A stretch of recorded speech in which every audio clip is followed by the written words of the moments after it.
E eu queria começar fazendo das palavras do Pedro Tocha das minhas, e dizer que sim, nós temos contas para pagar também, e que o livro também na minha mão tem dedicatória da autora ainda viva. Eu não prometo morrer cedo, mas vou dar o meu melhor. Eu vou ler um poema que chama A Nascer, que é para ela. Eu odeio seus cigarros.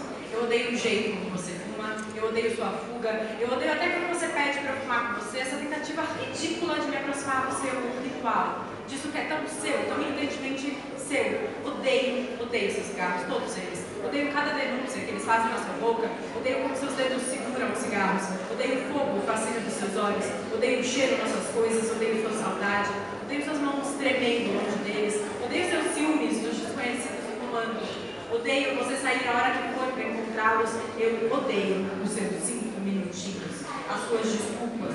Odeio você arrumar tempo para eles. Eu odeio a sua solidão com eles, a sua intimidade. Eu odeio o seu silêncio e devoção, essas horas dedicadas a eles. Odeio o espaço deles nas suas coisas, nos seus dias, e até o jeito como eles fazem você conhecer pessoas. Eu odeio até isso que eu podia gostar. 2 pontos. Eu odeio o seu pudor em não apresentar-se com a sua família. Odeio até essa sua decência. Odeio por causa dessa cara de prazer insuportável com que você fuma escondido. Parece que faz de propósito. Que raiva dessa sua cara. Eu odeio você provar a vida deles. Odeio você querer morrer por eles. Odeio você chupá-los distraído.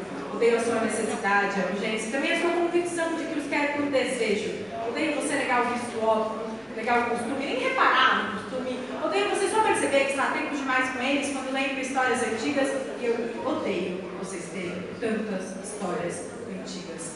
Odeio você não largá-los por nada. Odeio você em sua paz. Odeio como vocês são confidentes. Odeio a amizade de vocês. Vocês recebem em festas, bares e ruas como se eles fossem um triunfo só seu. Como se lhe pertencessem somente. Eu odeio a sua fidelidade. Odeio todos os seus cigarros. Eu odeio a inveja que eu sinto quando eu penso que eu nunca serei tragada com tanta violência como você. Eu odeio não ser os seus cigarros.